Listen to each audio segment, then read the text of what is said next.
I don't think you can have a discussion on tourism, these issues, without someone from Nevada talking about Las Vegas, and that's what I'd like to do today, and give some perspective of what's going on in Las Vegas. And I probably don't have to defend, as you know, the importance of tourism for the state of Nevada and specifically Las Vegas. We can talk about Reno, we can talk about Lake Tahoe, but obviously the hub would be in southern Nevada. And I would say the brand's probably as strong as ever in southern Nevada, Las Vegas area, and I think that resonates around the world. We've had some pretty good statistics, so there is some growth, and it's good to see after this recession, because as you can imagine, Nevada was hit pretty hard the last 5 years, and to see the kind of growth we're now seeing in visitations from not only domestically but internationally, it plays out quite well. But just this past March, we had a record of nearly 3.7 million visitors into Las Vegas. First quarter of this year, 10.2 million visitors. For the first time, we believe for 2014 we'll break the 40 million visitor mark.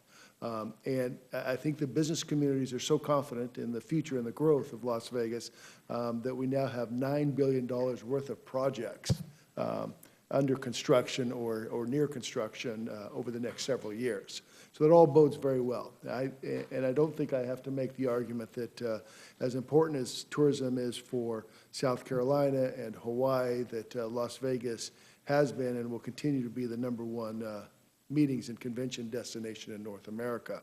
But I do also want to move over to the international visitation also. We know that international visitors stay longer and spend more. And currently 20% of the nearly 8 million of our visitors are international. And our goal is to grow that international number to 30% in Las Vegas over the next decade. And that's probably where most of you come in. The top 3 international markets for Las Vegas in 2012, it probably doesn't surprise you, it's Canada, Mexico, and the UK. But they're followed by Australia, China, Hong Kong, France, Germany, South Korea, Brazil, and Japan. Obviously, we want to expand this particular market, and places like Brazil show tremendous promise for cities like Las Vegas. I know there are hurdles, and I want to talk to you about what some of these hurdles are, and Mr. Thompson, maybe you specifically. I wish there were some representatives here from the government, but maybe you can enlighten us on what some of these hurdles are in order to bring some of these international visitors into the country. Thank you, Senator. I appreciate the opportunity to comment on that. Certainly, our focus is on the marketing side of the equation. So we want to market, first of all, the opportunity and the vast amount of experiences that there are provided by our destinations and our brands.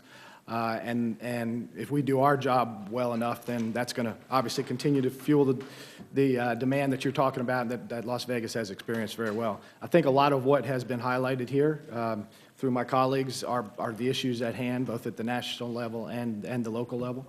I think as far as visa waiver, the opportunity to be able to bring additional countries into visa waiver, our ability to improve and expand upon the welcoming aspect of the travel and tourism industry as it relates to the first impression once they get here, particularly in some of the areas that are the major choke points, are probably 2 of the main things that could contribute significantly to being able to expand not only the visitation to the entire country, but also to Nevada. Terrific. And I know my colleague Roger Dow would be able to speak to even more of those. If you could, please. Yes, Senator. Again, thanks for all your support with JOLT and all those things that you're behind.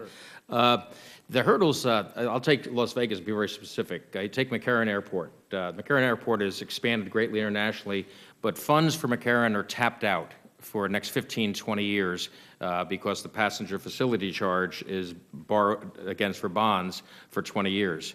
We bring that up to $8.50. It gives a huge opportunity to $8.50 to increase the investment, and that investment can only be made for runways, security, passenger facilitation. It can't be for a new parking lot or McDonald's or whatever. That's a big hurdle. The other is to have enough Customs and Border Protection officers. We applaud the first 2,000, but we need more. When you get the numbers that we're getting, you talk 100 million, that's like having one cashier at Costco during the holidays. It just doesn't work. And when these people stand in line, and they stand in line for hours, isn't it a shame they're ticked off before they get to Las Vegas, and you've got to turn them around while they're there. So there are two big hurdles, having enough people to get them through, having the opportunity to build on that infrastructure, especially our airports. Okay, I agree. I've stood in those lines, by the way. And it can be very frustrating, and I wonder what the return rate is, having stood in those lines for so long.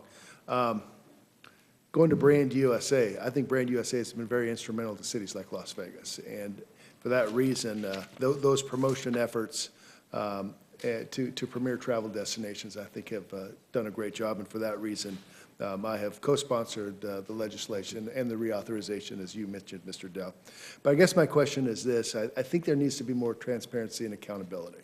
I think the CBO came out with a report regarding performance indicators, performance measures, and addresses concerns regarding the competitive procurement process. Can you speak on that a little bit, and what we've been doing to try to improve that? Absolutely. Mr. Thompson? Initially, as far as the performance indicators were that are in place, the main part of our emphasis in the first couple of years was the launch of our brand campaign. And as we deployed that in 3 markets around the world, Canada, UK, and Japan, our measures on the front end of it was what was our message, how was that influencing the intent to travel? So we feel like at our level, 3 times removed from our partners at the cities and the state levels, and in cooperation with our brands, if we can load the funnel, if we can keep the USA top of mind, that's our ability to be able to then have an impact on that.